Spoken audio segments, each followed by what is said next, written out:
मन ही मन को जानता, मन ही मन का मीत, मन झूमे मन बावरा, मन से मन की प्रीत, मन के हारे हार है, मन के जीते जीत। दोस्तों, क्या हार है क्या जीत है, ये आपका परसेप्शन है। कहां कामयाबी है कहां नाकामयाबी है, ये सिर्फ आपकी सोच है। कोई कामयाब या कोई नाकाम नहीं है, सोचने से हालात बदल जाते हैं। आज का टॉपिक ये है, ऐ बंदे तू घबराता क्यों है। आज के इस टॉपिक को मैंने कुरान से अखज किया है, निकाला है।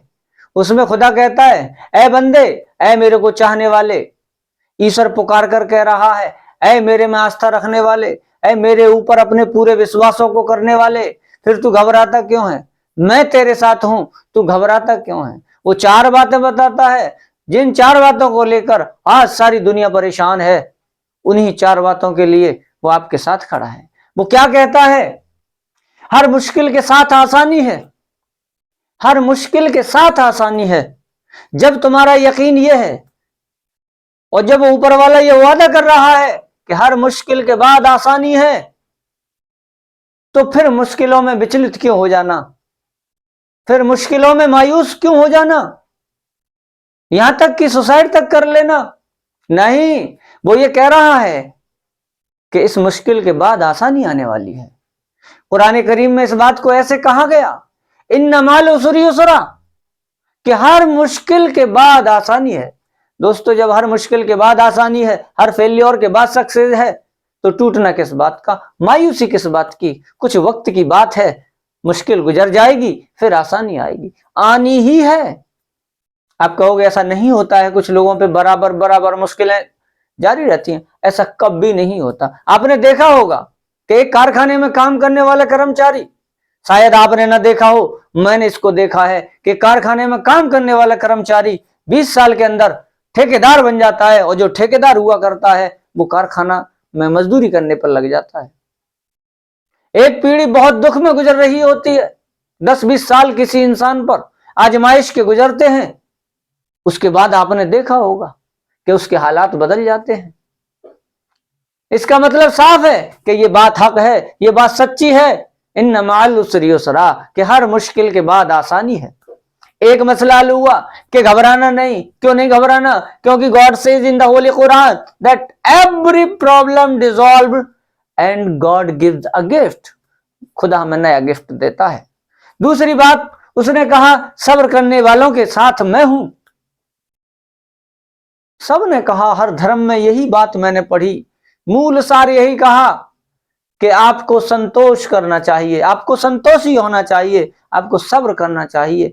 कुरान में अल्लाह ताला कहता है, इन्नल्लाह मअस-साबिरीन, बेशक अल्लाह सब्र करने वालों के साथ है। 2 बात हो गई।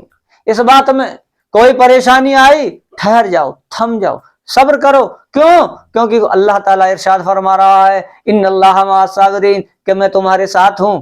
जब हमारे साथ दुनिया की सबसे बड़ी ताकत, इस संसार को रचने वाला रचयिता, जब हमारे साथ वो ओम, वो ईश्वर, जब वो हमसे ये कह रहा है कि सब्र करने वालों के साथ मैं हूं, संतोष करने वालों के साथ मैं हूं, पेशेंस रखने वालों के साथ मैं हूं, तो फिर जब वो मेरे साथ है, दुनिया की सुपर पावर मेरे साथ है।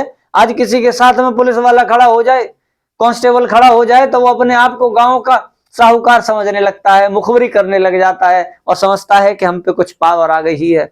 जब वो ये कह रहा है कि जब तू टूटता है, जब तेरे काम खराब होते हैं, जब तेरे सामने कोई मसाइल आते हैं, प्रॉब्लम्स आती हैं, सब्र कर, मैं तेरे साथ हूं, तो घबराना तो नहीं चाहिए। इसीलिए मैंने टॉपिक का नाम लिया, तू घबराता क्यों है। ऐ बंदे तू घबराता क्यों है। तीसरा सवाल ये होता है, जो चला गया उससे बेहतर मिलने वाला है, जो चला गया उससे बेहतर मिलने वाला है। आपसे कोई चीज खो जाए, आपकी कोई चीज चली जाए, आपका कोई अजीज आपसे जुदा हो जाए, वो ऊपर वाला इरशाद फरमा रहा है कि जो तुमसे चला गया है उससे बेहतर तुम्हें दूंगा। जो चला गया उससे बेहतर हमें क्या मिलने वाला है। इसकी मिसाल इस तरीके से ले लें, आपने बहुत सारे चैनल्स पे या बहुत जगह ये सुना होगा, बहुत सारी किताबों में, शॉर्ट स्टोरीज या बड़ी स्टोरीज में ये पढ़ा होगा कि 2 बाप बेटे जंगल की सैर के लिए जाते हैं किसी मकसद को लेकर। रास्ते में बहुत बड़ा तूफान आता है।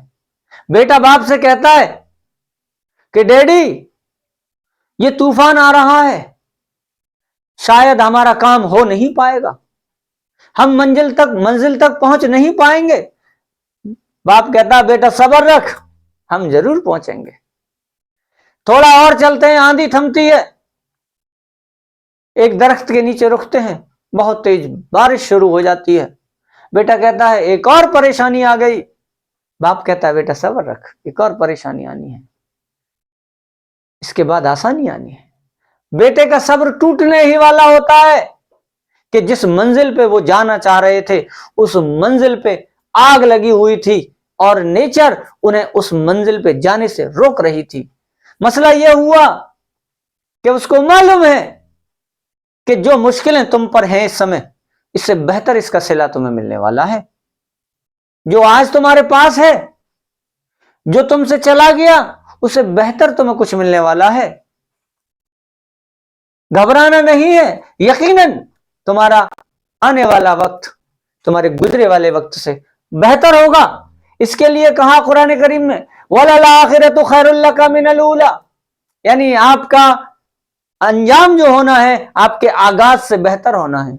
आपका अंजाम आपके आगाज से बेहतर होना है कि जो आप स्टार्टिंग में थे, जो चीज आपसे खोई, आने वाले वक्त में जो वक्त गुजरता जा रहा है उसमें आपका जो खोया है उससे बेहतर आपको मिलेगा। जो चला गया है उससे बेहतर आपको मिलना है, हर हाल में मिलना है।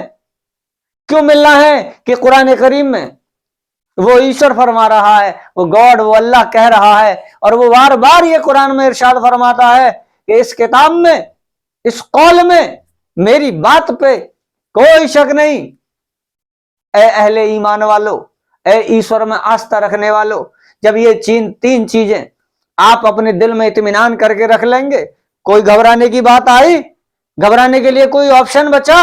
आखिर में ऊपर वाले ने सारे राजों को खोलते हुए कह दिया कि हम किसी जान को उसकी औकात से ज्यादा तकलीफ नहीं देते।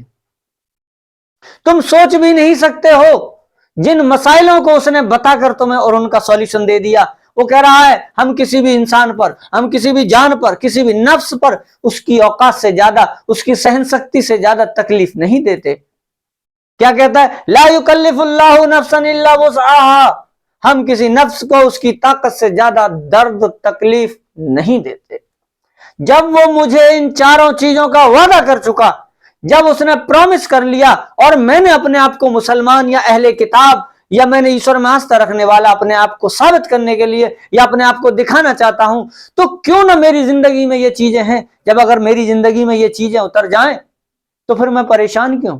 जब मैं परेशान नहीं होऊंगा तो मैं लोगों को परेशान नहीं करूंगा। अक्सर लोग दुखी होकर, अक्सर लोग मायूस होकर गलत रास्तों पर चले जाते हैं। जब उनके दिलों में सुकून होगा, इत्मीनान होगा, सच्चे रास्ते पर होंगे, क्या कहीं परेशानी होगी?